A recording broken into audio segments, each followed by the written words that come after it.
Before we get into the video, could everyone please subscribe to my Endless Diary Tales channel? Thank you so much. Hi, my name's Keziah. And this year my parents beat me with a champagne bottle at my brother's birthday because I wouldn't hand over the deed to my $450,000 condo. But that wasn't the worst part. They'd already erased me from our family photos, tried to sell my home without telling me, and when I fought back they made a video calling me the traitor. I never thought justice would look like an empty house or a folded napkin left behind. But maybe that's what happens when silence speaks louder than loyalty. Before we begin, what time is it where you are? And have you ever had to choose peace over people who share your blood? Tell me below, because this story doesn't end the way you think. It was a warm Sunday evening in San Antonio, the kind where twilight stretches long and golden across driveways and blooming oleanders. I pulled up to my parents' house just as the valet opened the driver's door. My Toyota sedan, scrubbed clean inside and out, looked wildly out of place next to the BMWs and Teslas lining the cul-de-sac. I stepped out, brushing off invisible dust from my simple navy dress.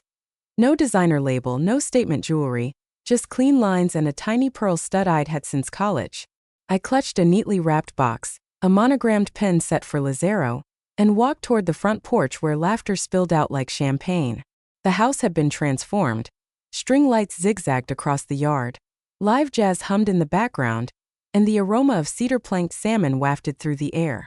My brother Lazaro, the oldest and brightest star in the Reynolds galaxy, was turning 40. The celebration was bigger than most weddings I'd been to. Inside, a young man in a tight vest and fitted slacks stood at a podium with a guest list. He smiled politely. "Name?" Keziah Reynolds," I said, adjusting the gift bag in my hand. He scanned the sheet, then paused. His finger trailed down a column. "You're listed as +1 under the Reynolds family block." I blinked. "Sorry, what?" He turned the paper around, showing me.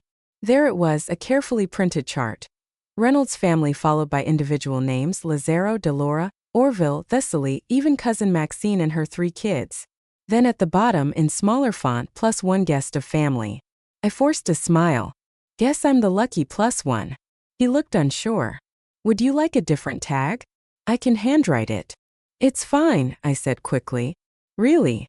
I pinned the generic guest badge onto my dress right over my heart. It pulled slightly at the fabric. I moved through the house, nodding hellos, ignored just enough to remember I was out of orbit here. The ballroom doors were wide open. Crystal chandeliers dangled overhead like floating planets, casting diamonds of light across tables covered in silk. I scanned the place cards. My seat was near the back, table 18. I walked toward it slowly, heels tapping softly against marble. Table 18 was tucked behind a thick pillar, right next to the kitchen door where servers came and went with trays clinking and the occasional shout of hot plate. My place setting was slightly off. The silverware was crooked. The napkin, folded into a limp swan, drooped forward like it had given up halfway through the evening.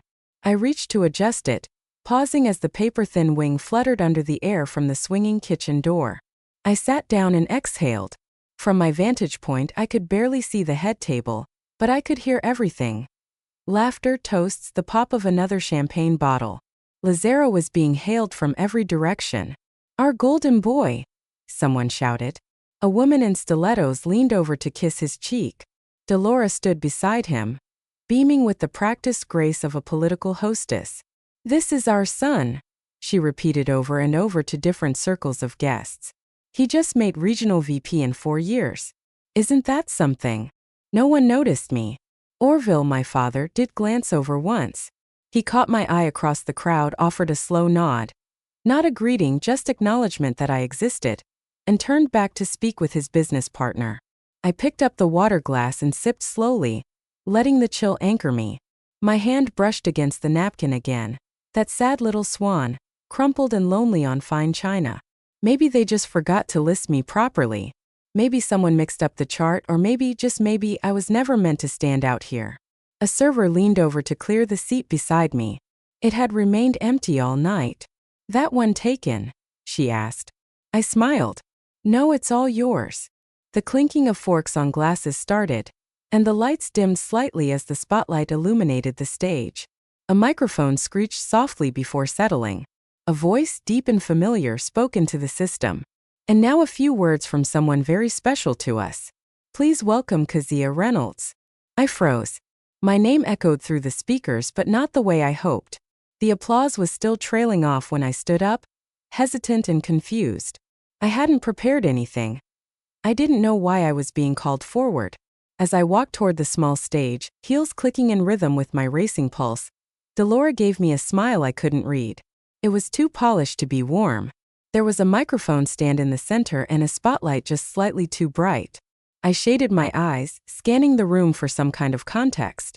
Lazaro gave me a nod from the main table, Thessaly's hand resting perfectly posed on his. Orville sat with one arm draped behind Delora, grinning like he was watching a show he already knew the ending to. I reached the mic, waiting for someone to hand me a card, a script, anything. Nothing. Then the screen behind me lit up. A video montage started rolling. First, a picture of Lazaro in a Little League uniform, holding a bat bigger than his arms. Then a middle school science fair, him pointing to a cardboard volcano, high school graduation, college internship, a shot of him shaking hands with the mayor, then blueprints, his first architecture project. Narration began, my mother's voice. From the very beginning, Lazaro was destined for greatness. He was the light. In every room, our foundation, our pride. Then Orville chimed in. We always knew he had that spark, the kind of brilliance you don't teach. It's born in you. My jaw tightened. I watched the video silently, hands clasped in front of me, smiling because the alternative would be giving them a reason to say I was sensitive. Not once did they mention the $75,000 loan I wired Lazaro during his startup years, the weekends I helped him rebuild client decks when his software crashed, the night I slept on the floor of his half-built showroom so the carpet installer wouldn't bail. There was no trace of me in this history they had edited for the crowd. The video ended with a splash of gold cursive. A legacy in the making. Applause. People clapped politely, some even enthusiastically. I nodded faintly and turned back toward the mic. Delora rose from her seat, clapping as she approached. And now, she said brightly, a few words from the ever-thoughtful little sister. I blinked. So that's what this was. A staged speech, a performance they hadn't rehearsed me for. I glanced down at my dress, suddenly self-conscious. My hands were sweating. I leaned into the mic. It's a beautiful night, I began. And Lazaro, you know you've always had a gift for making the room light up around you. That's when she did it. Delora interrupted me, laughing like we were all in on the same joke. Oh honey, tell them. Wouldn't it be the perfect gift if you handed them the condo key tonight? The room stilled. It wasn't the kind of silence that descends naturally. It was the air being sucked out of a room all at once. Someone in the back coughed. A phone camera clicked. My throat dried. I looked at her, trying to figure out if she'd lost her mind or if this was some sort of test. What? I asked quietly, not into the mic, just to her. She kept smiling. You know the place in Austin, that lovely 2-bedroom condo you've got? You're always traveling for work. And Thessaly and Lazaro are newlyweds. It just makes sense. Orville chimed in from his seat, voice booming. Come on, Kez, it's just a formality. You don't need all that space. It's not like you're using the guest room. It wasn't a suggestion. It was a maneuver, one designed to leave no room for a no without making me look ungrateful. The crowd wasn't sure how to respond. Eyes darted, heads turned. Lazaro looked down at his plate. Thessaly's lips tightened. She didn't look surprised. This wasn't agreed on, I said into the mic, my voice suddenly sharper than I expected. The room reacted. A few gasps, some of sympathy, others of embarrassment. Delora waved a hand, still smiling like this was an improv act. Don't be dramatic, sweetie. It's just a gesture, a symbol of love. I could feel my chest tightening. Every cell in my body screamed for me to defend myself, to list every sacrifice, every loan, every family bill I'd covered when Lazaro's firm hit a dry spell. But I didn't. Instead, I stared at my mother, at the way her face was stretched into a mask of charm, at the way her eyes watched me, not with affection, perfection, but calculation. This was planned down to the exact moment the audience fidgeted. Someone whispered, "That's bold." A woman nearby muttered to her friend, "She's not going to say no in front of everyone, right?" I set the mic down gently. It made a soft thud. My hand trembled slightly as I smoothed my skirt, and then I smiled, quiet and contained, the kind of smile that says, I see you and I will remember everything. I stepped off the stage, not knowing that the worst was still waiting behind the dessert table. I hadn't made it 3 steps off the stage when I spotted Orville waiting by the dessert table, arms stiff at his sides, his jaw tight. He wasn't looking at the cake or the guests. He was staring at me, and that was never a good sign. Dolores stood just behind him, a champagne flute in hand, whispering something under her breath. From her expression, it wasn't concern. It was disgust. She just embarrassed us, she muttered to him, thinking I wouldn't hear or maybe hoping I would. I slowed, not because I was afraid, but because something in the air told me I was about to be cornered. I scanned for a safe face. Thessaly looked away. Lazaro was sipping something dark and pretending I didn't exist. The white marble floor beneath my heels was pristine, the kind of polished surface that makes your own reflection feel like a stranger. Orville stepped forward and grabbed the neck of the champagne bottle on the table. I assumed he was reaching for a refill until he turned fast and, without a word, swung it sideways. The base caught me just above my temple, a crack, then white. Not a full blackout, more like a camera flash that never turned off. I staggered, vision swimming. There was a pressure, a warmth crawling down the side of my face, and then gasps. I heard someone whisper, "Oh my God." Another voice, "Did he just?" Phones raised. Not one hand reached out. Blood hit the marble like red ink on snow. "You ungrateful brat," Dolores spat, not even lowering her voice. "We brought you into our home, gave you everything." I couldn't even process it. My body was moving before my mind caught up. I bent slightly, pressing my palm to the side of my head. The pain was sharp, yes, but the humiliation scorched. A few guests stepped back. No one stepped forward. Jonah, my cousin on my dad's side, the one who always smelled like motor oil, shouted, "Someone call the police." His voice cracked, but even he didn't move toward me. I straightened slowly, trying not to show the shake in my knees. My dress, pale blue, was already stained with red. The marble shimmered beneath me, dizzying. "Is she okay?" A woman whispered near the fruit table. "She's being dramatic, right?" "No," someone else answered flatly. "That man hit her. I got it on video." I didn't scream, I didn't cry, I didn't even raise my voice. I walked through the stunned crowd, past Lazaro, who looked down at his plate like it was suddenly the most fascinating thing in the world. Thessaly touched his arm, but she didn't get up. Outside the night, it was quiet. No one followed. I called an Uber with trembling fingers. Blood had crusted along my jawline by the time the driver pulled up. He looked nervous. "You all right, ma'am?" "Hose," I said simply. At the ER, the fluorescent lights made everything feel colder. I filled out my own form, smearing ink with the edge of my bandage. The nurse was gentle, asking questions in a voice like she was used to women showing up alone. "Anyone coming to stay with you?" I shook my head. "No, just me." She gave a nod that said she understood more than she let on. "You're not the first." I leaned back on the stiff cot as she pressed gauze to my head. The ceiling tiles were the color of toothpaste, scrubbed and sterile. That's when it hit me. Not the pain, not the embarrassment, but the clarity that was the last time I showed up for any of them. By the time I got back to Leah's place that night, everything ached. My scalp throbbed with each heartbeat, the dull pulse reminding me of how fast things had unraveled. She'd left the guest room light on, with a soft towel laid out beside the bed and a warm mug of chamomile tea on the dresser. I didn't touch it. I just sank into the sheets, shoes still on, and closed my eyes, not to sleep, but to shut out the memory of glass clinking and judgmental eyes. Morning came too soon, filtered through linen curtains and the chirping of a neighbor's sprinkler system sputtering to life. I blinked at the unfamiliar ceiling, momentarily forgetting where I was. Then my head gave a sharp throb and everything came rushing back. I reached for my phone. Dozens of notifications lit up the screen. None were from family, not even Lazaro, not even to pretend concern. There were messages from old coworkers who had seen a clip online. Yes, someone had uploaded the moment. A shaky recording, a gasp from the crowd, my body stumbling sideways with red blossoming at my temple. I pressed delete again and again, but my hands kept shaking. I tried to find some normalcy and routine. I showered, brushed my teeth slowly, wincing each time I tilted my head. Then I reached into my purse to grab my apartment key. Just a little mental exercise to make sure I was still grounded, still in control. But something was off.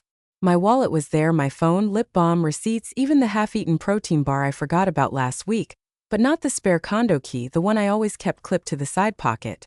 I emptied the bag onto the bed, piece by piece, nothing. That's when it hit me. A week ago, after a family dinner in Westlake, Orville had scooped up my bag by mistake, or so he said. Thought it was your mother's? He'd shrugged as he handed it back with a sheepish grin. I hadn't thought twice about it until now. The vibration of an incoming call startled me. Unknown number. I answered more out of instinct than curiosity. Miss Kazaya. This is Jeanette from HomeQuest Realty. Just confirming our 2 p.m. appointment for the walkthrough today at your condo. We'll meet at the entrance unless you'd prefer to use the lockbox. My stomach dropped. I didn't schedule anything, I said, my voice trembling. Oh, Jeanette sounded confused, flipping through something on her end. It's scheduled under your name. A Mr. Orville Sullivan was listed as the co-signer, but the listing account was under your property title. I couldn't breathe. I never listed my condo. There was a pause. Would you like to cancel the showing then? I hung up. For a moment, all I could do was sit at the edge of the bed, elbows on my knees, phone in one hand, my other hand gripping the bedsheet like it might keep me from slipping into a free fall. They didn't just try to humiliate me, they were trying to erase me piece by piece. I opened my laptop and stared at the screen, the cursor blinking like it was daring me to act. Then I opened a blank email to marlo.steinberg@lawfirmco.com. Subject: Urgent. Hi Marlo, we met briefly last fall at the networking brunch. I'm hoping you remember me. I think my parents are trying to steal my home. I don't have proof yet, but I just received a call from a realtor about a walkthrough I never scheduled. They have a key I didn't authorize. Can we talk? Kazia Sullivan. I hit send, then grabbed my coat. By noon, I was standing outside my condo in East Austin with a locksmith, the sun beating down hard on the back of my neck. The man in coveralls nodded toward the doorknob. Someone's been in and out. The scratches are fresh, like they didn't know the exact placement of the key. Can you change the locks? I asked. Absolutely, he replied. Want to add a deadbolt too? I nodded as he got to work. I leaned against the hallway wall, eyes fixed on the fine scratches near the handle. Not a break-in, no signs of brute force, just access, familiar casual access, the kind that made your skin crawl. I didn't sleep much that night. The locksmith had left around 8, and I sat on the couch in silence, the scent of metal and lubricant still lingering in the air. I reheated leftover soup, barely touched it, then tossed and turned for hours. When morning finally came, my phone buzzed softly on the counter beside my keys. A new email from Laura Sullivan. Subject: Let's talk. Kazia, we love you. This has gone far enough. Please come by the house this afternoon. No guests, just us. Let's fix this, Mom. I stared at it longer than I should have. It wasn't rage that bubbled up. It was something quieter, warmer, even a sliver of that desperate hope I hadn't fully killed off yet. That maybe, just maybe, they wanted to talk like family. By 2:15, I was pulling into their driveway. The front lawn looked as it always did, meticulous, with solar lights lining the flower beds and a porch swing that hadn't creaked in years. But the air felt off, too rehearsed. Laura opened the door before I knocked, arms already outstretched like she'd sensed my hesitation.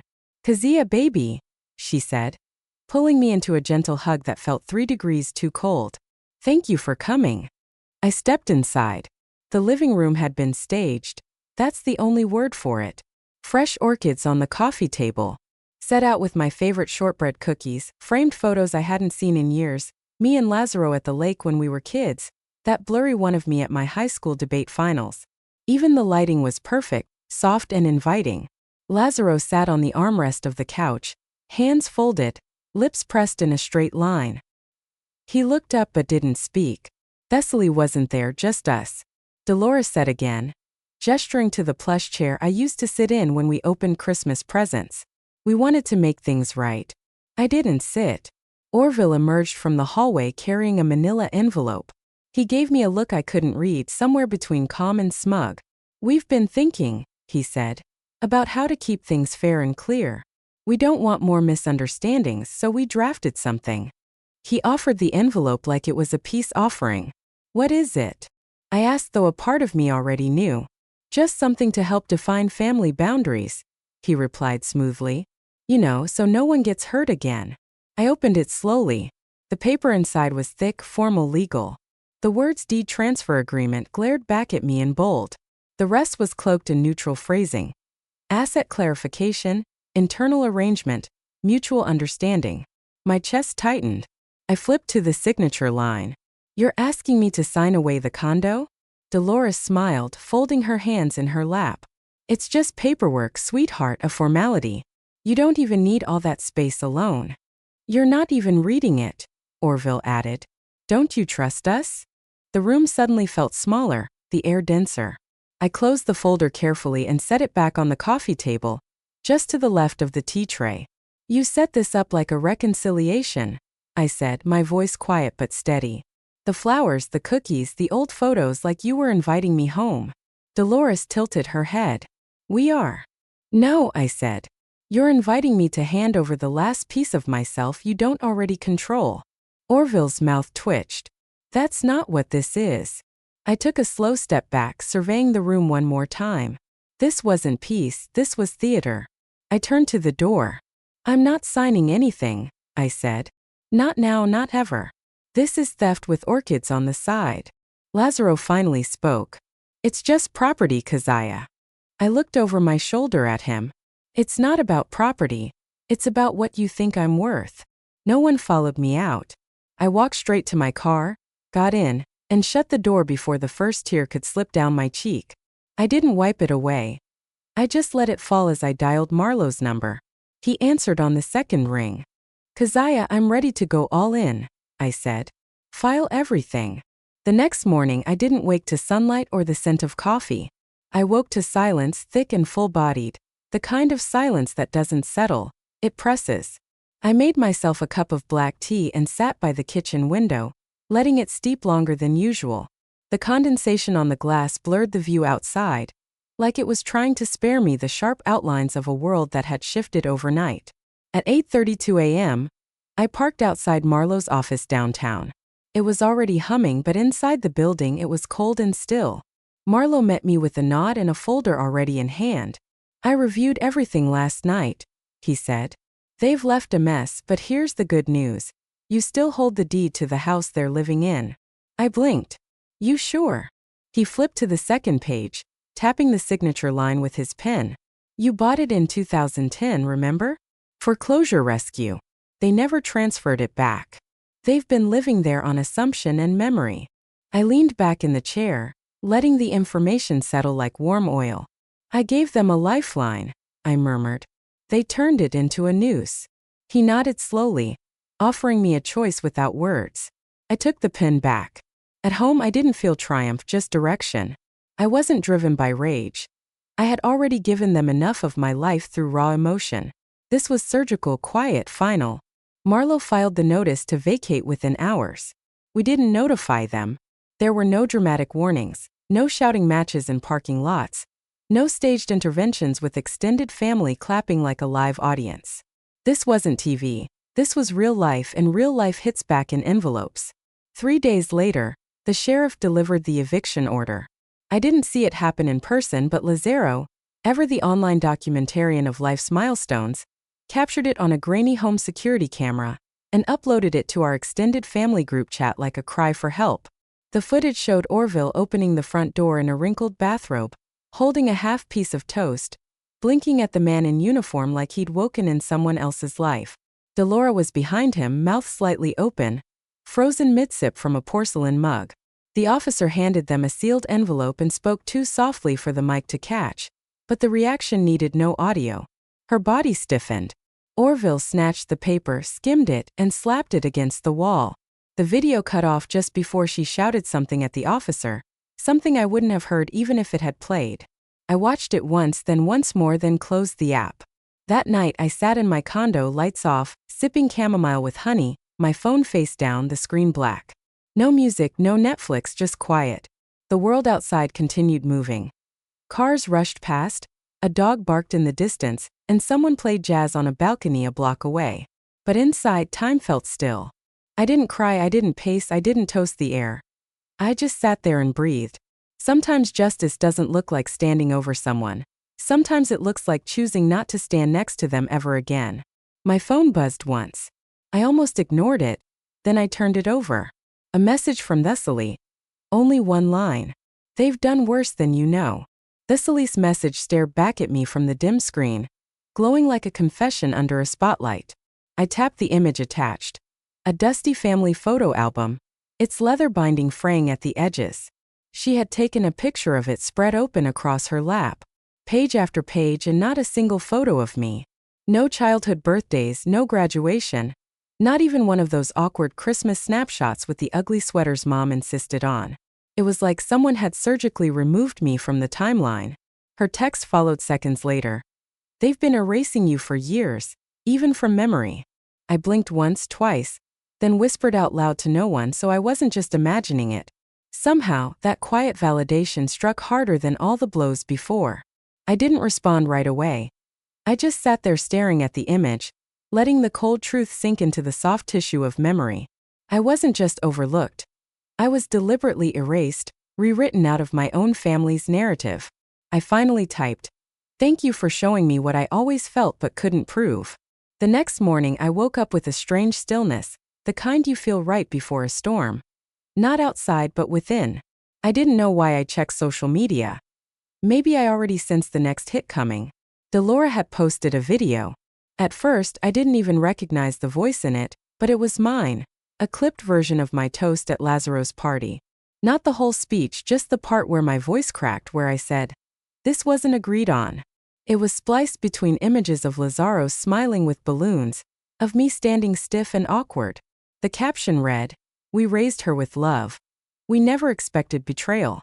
Hashtag spilled beneath it like spilled wine.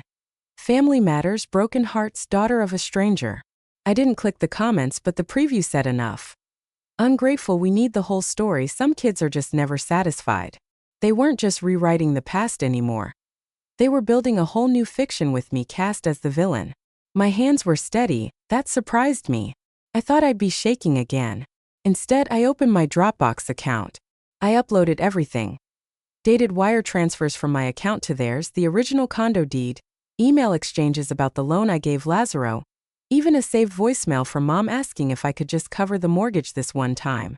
No commentary, no hashtags, no call to arms, just a folder named Truth, if you care to see it. Then I shut the laptop. I didn't need to watch it go viral or not, that wasn't the point. The point was I didn't owe them silence anymore. I made tea, sat in the kitchen with the blinds half drawn, let the sun warm the back of my hand as I cupped the mug. For the first time in days, I didn't feel like I had to brace for the next blow. That afternoon, I went through an old storage bin I hadn't touched in years. Tucked beneath a faded t-shirt from college was my own photo album, one I'd made in high school long before I knew they'd someday erase me. I flipped through it slowly. There I was. Crooked teeth, band concert uniform, that hideous floral prom dress I'd begged Mom not to let me wear. Every picture was proof I had existed, that I belonged, if not to them, then at least to myself. And in the middle of the book, I found something I forgot I'd even kept. A sticky note in Dad's handwriting from when I aced my first college paper. "Kez knew you had it in you. Proud of you, kid. Dad." I didn't cry. I didn't smile. I closed the album, slid it back into the bin, and said to the empty kitchen, "You did love me once, but that doesn't excuse who you are now." That evening, I received a message from a name I hadn't seen in years. My Uncle Marvin, Mom's older brother. His text read simply, "Saw the folder. About time someone told the truth. If you need a witness, I'm here." I stared at it for a long time. Maybe the glass house didn't shatter all at once. Maybe it was breaking pane by pane, with each person who finally chose to look past the stories and see what was real. The next morning, I drove down the familiar road without music, just the hum of the tires and the occasional streetlight flickering past the windshield. I didn't rush. There was nothing left to race toward and nothing left to avoid. By the time I pulled up to the house, the moving truck was already there. Parked diagonally across the driveway, its back door wide open, waiting. The realtor stood by the gate, clipboard in hand, her tone brisk and professional as she nodded to the workers hauling boxes from the garage. They weren't my parents' boxes. Those had been taken or abandoned days ago when the eviction order was served. What remained were leftovers, objects stripped of meaning. I stepped out of my car and shut the door gently. I didn't need force anymore. That part of me had quieted. As I approached the front steps, the air felt heavier than it should have, the weight of a place that once held laughter and casserole pans, Sunday crossword puzzles, and back-to-school photos taped to the fridge. Now it held only the echo of absence. Inside, the walls were bare. No photos, no paintings, not even the dust left behind by picture frames. The light filtering through the blinds landed flat against the empty floor like it was too tired to glow. I walked through slowly. No tour needed. I knew every inch. The scratch on the kitchen cabinet Dad had sworn he'd fix, the corner of the living room where I used to build forts out of pillows, the chipped tile in the hallway bathroom Mom blamed on contractor error, but I knew Lazaro had dropped a hairdryer. It was all still here, and yet it wasn't. Then I saw it on the kitchen counter. A letter with my name on it. It wasn't handwritten, just my name printed in a stiff, indifferent font like a utility bill or a jury summons. I opened it with a flat palm, not expecting kindness. I wasn't wrong. This was never your home anyway. That was it. No signature, no attempt at apology, just a parting shot on a piece of standard printer paper. I folded it once, then again, and tucked it into my coat pocket without reading it a second time. I didn't flinch as I turned to leave. Something made me pause at the hallway cabinet. A small wooden door, the kind no one ever really used, tucked beneath the stairs. I hesitated, then opened it. A single shoebox sat inside, unmarked, covered in a fine layer of dust. I brought it to the kitchen island and lifted the lid slowly. Inside was a photograph. I was 8. Hair and uneven pigtails, missing a front tooth, holding a science trophy taller than my arms could wrap around. I'd forgotten about that day. I had won first place for a homemade volcano that actually erupted with foam and vinegar. No one else was in the photo. I remember standing on stage alone. Behind that picture, folded carefully like a pressed flower, was one of my swan-shaped napkins. It wasn't a replica. It was one of mine from that dinner party. The one they'd left crooked on the table by the kitchen door. The same one I had straightened with shaking hands, trying to feel like I belonged. I didn't know what it meant that they kept it. Maybe nothing, maybe guilt, maybe someone had meant to throw it out and just forgot. But it was still here, and it was mine. I closed the lid and held it to my chest for a moment, just one. Then I stepped outside and handed it to the realtor. "This stays with me." She nodded without asking. Sometimes people know when a thing carries more than dust. As I walked to my car, I didn't look back. Not at the porch, not at the roof I once helped patch, not even at the door they used to stand in every Thanksgiving waving goodbye with empty hands. I didn't need to. That night, back in my condo, the lights were off. I sat in the kitchen with the box beside me, the swan napkin in my lap, my fingers smoothing its edges. My phone buzzed, a message from Marlo. "The sale's final funds wired. You're free." I stared at the words for a long time. Not because I didn't believe them, but because part of me didn't remember what freedom felt like. Then I looked at the swan, the same folds, the same edges, the same paper. I whispered into the quiet. They gave me back everything by trying to take it all. The morning light streamed through my condo windows like it hadn't in years, clean, calm, unobstructed.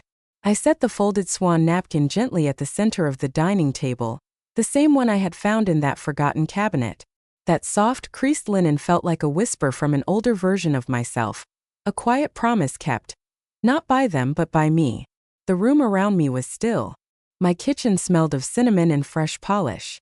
For the first time, I wasn't waiting on a call, an apology, or permission to feel peace. The silence didn't press on me anymore. It wrapped around me like a soft shawl. Then the envelope came, tucked in a pile of mail. It was cream-colored and thick, my name handwritten in cursive across the front. I recognized Thessaly's handwriting before I even opened it. Inside, a baby shower invitation. Formal, tasteful. And then at the bottom, a quick scrawl. "I'm sorry I didn't know how far they went. You deserved better. Thessaly." No flourish, no excuses, just acknowledgement. And a weight I hadn't realized I was still carrying lifted slightly. I stared at the card for a long while, not out of indecision, just reflection. Part of me wanted to tear it up.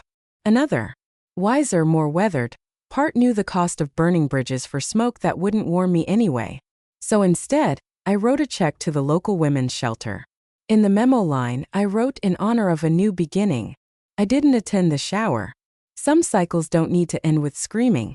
Some stories don't require fire. Silence, when chosen, is its own revolution. That evening, I cooked dinner, just a simple pasta dish with garlic and thyme. I set 2 plates, not out of habit but intention. Amina arrived 15 minutes later, her arms full, a bottle of wine in one and a tiny orchid in the other. "You need more green in here," she said, setting it by the window like she'd always lived here. We ate slowly, like people who had nothing to prove to time. The conversation wandered from work to books to a show she swore I'd love, and I swore I'd never start. At some point, I looked at the swan on my table. It wasn't fancy. Its edges were soft now, the crease not as crisp as the ones I used to fold for family parties, trying to impress people who never truly saw me. But this one sat alone, and it was enough. I thought about the girl I used to be, hiding in corners at events, smiling too wide when ignored, folding napkins like origami shields. And I thought about the woman I had become. Not cold, not cruel, just complete. I turned to Amina, refilled our glasses, and raised mine slightly to building our own tables, I said. She clinked her glass to mine, never begging for a seat again. That night I didn't think about what they lost. I thought about what I reclaimed. Not just property or dignity, but presence, identity, a quiet kind of power no eviction or lie could ever touch again. And that, I decided, was worth more than any inheritance they ever withheld. Sometimes the deepest wounds come not from strangers but from the people who raised us. This story isn't just about betrayal. It's about reclaiming your voice, your space, and your peace. Have you ever had to walk away from family to protect your soul?